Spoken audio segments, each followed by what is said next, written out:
আমি ভালোবাসি রাতের আঁধারে শূন্য মাঠের শিশির সিক্ত সবুজ ঘাসের উপর একাকী বসে বাঁকা চাঁদটার ওই অমলিন রূপালী আলো গায়ে মাখতে, শুকতারাটার ওই মিটিমিটি আলো চক্ষুর ভেতরে অনুভব করতে,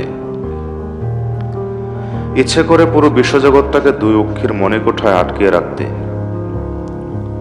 কখনো বা হারিয়ে যায় কল্পনার আবেশে, আরক্ষী গোলকের ভেতরে অনুভব করি যেন দূর আকাশের অজানা কোনো এক দেশে আছি, যে দেশের সবকটি মানুষের বিশুদ্ধ হৃদয় রয়েছে, কোনো অনাচার নেই সে দেশটাতে, যে দেশটির প্রত্যেকটা মানুষ বিশুদ্ধ হৃদয়ের আস্তিক। কিন্তু হঠাৎ মনে হয় সেটা একটা কল্পনার জগৎ, যা মৃত্যুর পূর্বে কখনো বোধহয় দেখা সম্ভব হবে না। আবার ওই জগৎ থেকে নেমে আসি মর্তে, যেখানে বসে আমি ভাবছিলাম।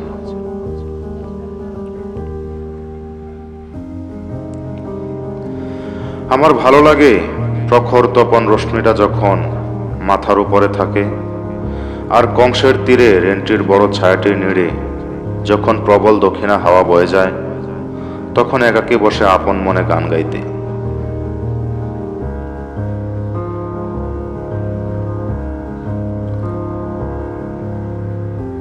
আমি আসলে একটা হৃদয়হীন মানুষ।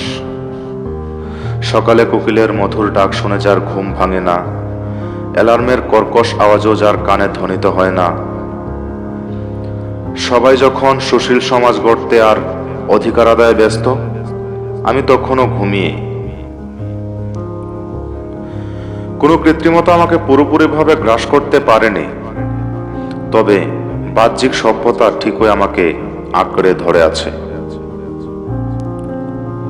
আমি যেন একটা বাড়ন্ত কলা গাছ, যার প্রতিটি পাতা অর্ধেক করে কাটা, আর উপরের পাতাটার কেউ ছিঁড়ে মুচড়ে খেলা করছে। আমি তখনও ঠায় দাঁড়িয়ে।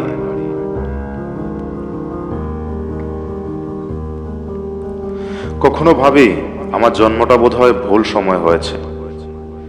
আমার হয়তো হওয়ার কথা ছিল ষোড়শ শতাব্দীর দ্য মার্চেন্ট অফ ভেনিস অথবা রবিনসন ক্রুসো। সৃষ্টিকর্তা আমাকে সৃষ্টির সময় তার অদৃশ্য হাতে স্পর্শ দেননি। হয়তো এই কারণে আমার নিয়তির আজ এই অবস্থা, নাকি অন্য কিছু ভেবে উঠতে পারি না।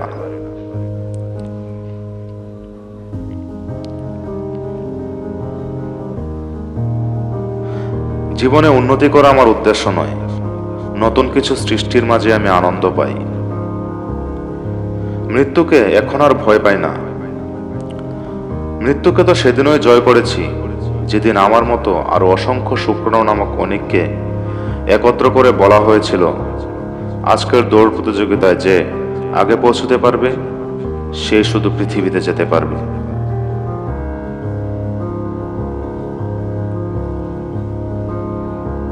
হ্যাঁ, সেদিনের বিজয়ী বীর পুরুষ ছিলাম আমি।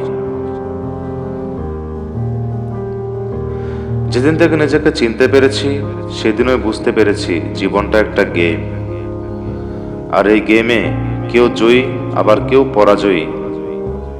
তবে আমি বোধহয় এর কোনোটাই না। বন্ধুদের ভালোবাসা কি তা ভালোভাবে বুঝি না। কাকে কতটুকু ভালোবাসতে হবে, কখন ভালোবাসতে হবে তার পরিমাপ বা সময় চিনি না।